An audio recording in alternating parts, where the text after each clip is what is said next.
What's on, cats? It's long run shoe test time in the ASICS METASPEED SKY Plus.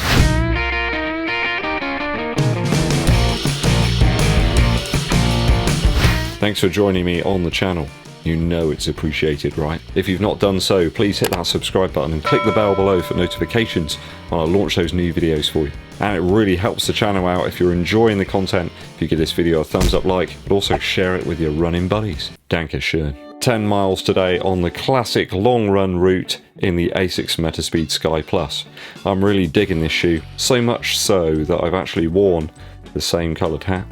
A very early morning run in the calm after the storm, after last night's insane rain. There was lightning illuminating the room. It was kind of crazy. Gallons of water as well. No idea it's all gone now though, it seems to have dried up. This morning the weather was calm with 11 degrees centigrade temperatures and a little wind from the northeast. 253 feet of elevation, so it was no walk in the park. I think it's about 78 meters or something, so not an awful lot, but hey, this is a road shoe, you know, I'm not going to run up a mountain in it or anything like that. 1 mile of warm-up followed by alternating 1k repeats at half marathon effort followed by 1k of easy pace. A good tester early doors. There was not a soul out there at all. I guess that's what happens when you go out 6:40 in the morning on a Sunday. So it's approximately 25% of the weekly mileage, 10 miles. Good to get back to that 40-mile mark once again. It's been a little while. I guess injured in November last year, and then I kind of got back to where I wanted to be, or roughly,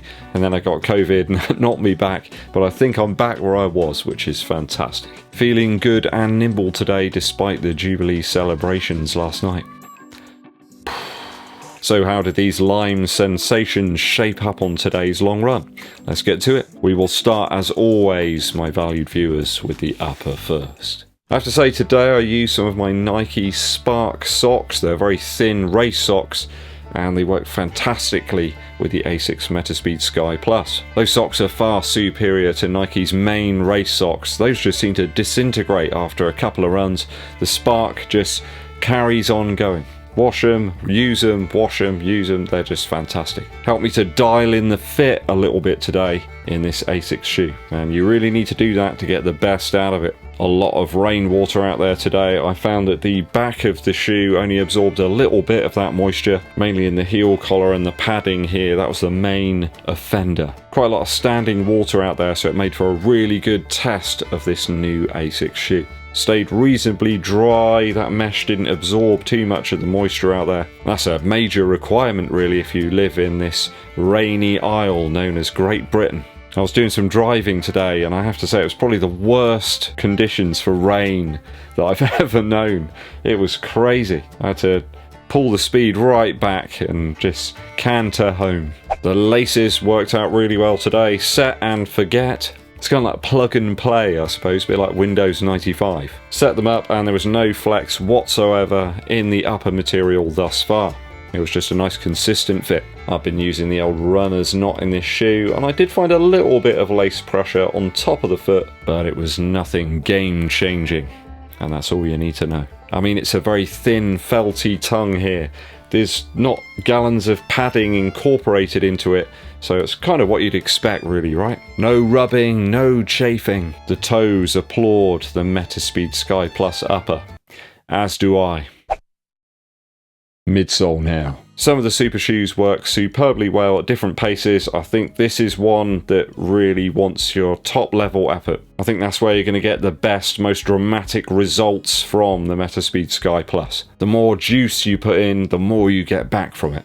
I think by no means is this an easy long run shoe, just forget it, baby. I think the plate placement in this shoe means that easy recoveries just aren't really going to feel that natural, so it's going to be one for the premium training sessions and racing only. But at pace, it's an exhilarating beast and a very fun blast. I don't really feel that the shoe cares that much if you're heel striking or hitting in the mid to forefoot. It isn't bothered by that at all. It does one thing and it does it very well, and that's propel you forward like some sort of maniac. That foam and intriguing plate placement sort of propels you towards your next step, a little bit like you're being fired out of a cannon. The higher the forward leg lift and increased cadence produces a very propulsive ride. It's quite addictive, I suppose. I find it actually closer to the Alphafly Next Percent. That's a shoe where you put in lots of energy into those forefoot AirPods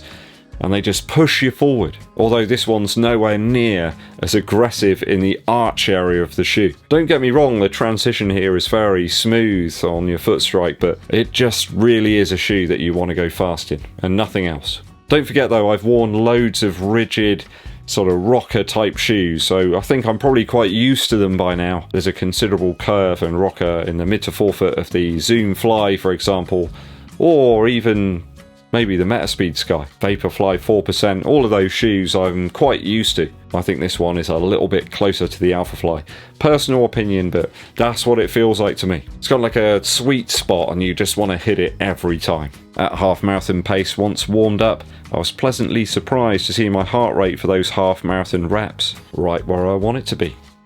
It's actually lower than that. Midsole wise, certainly very comfortable and forgiving. It's just got everything you need and nothing that you don't. I think the low weight and very aggressive nature of the shoe could work for a lot of people at the lower distances as well, 5 and 10k. No major midsole flexing at 21 miles, and it's looking nice after a little bit of elbow grease and some baby wipes. They really do work well on this foam. Impressive. Most impressive.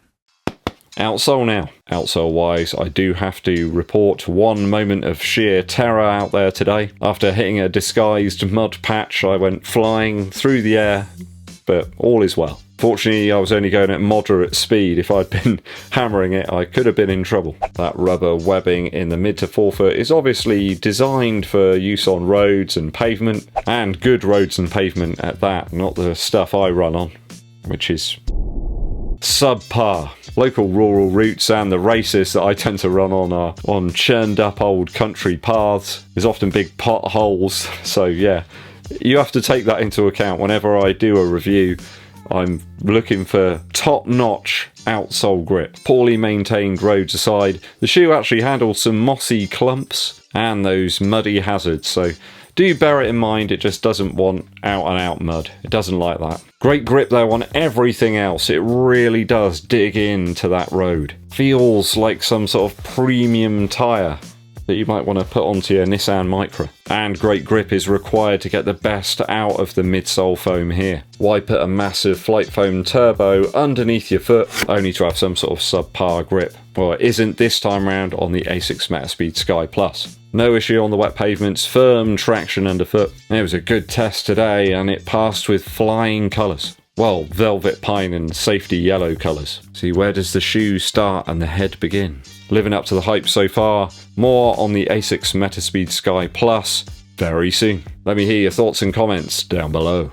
Today's musical interlude comes courtesy of Kurt Vile with Watch My Moves. Really enjoying this album today on a long drive. It was just what I needed to sort of calm me down. Enjoying the track, flying like a fast train. Really chilled out rhythms there. Very loose, kind of strummed acoustic guitar. Interesting lyrics as well. Kurt Vile really has improved his lyrics on this album, taking them up to the next level. Some of the drum sounds actually on this album are fantastic. There's real depth to the snare drums. Lovely sort of woody sound to everything. Really does sound nice and natural. Beautiful hammer-on guitar playing on the track Jesus on a Wire. Probably one of the more country sounding tunes on this album. If you really want to chill yourself out, listen to the last track on this album. It's called Stuffed Leopard. It is beautiful. There's wonderful sort of swelling guitars there. Very chilled out tune. Very, very good. It's grown on me, this one, over the last few weeks. Go and check it out, guys. Watch My Moves by Kurt Vile. Today's video is complete. All that's left for me to say is hit that subscribe button and click the bell below for notifications. Please also give this video a thumbs up, like, and share it with your running buddies. My name's EDDBUD, and I'll be seeing you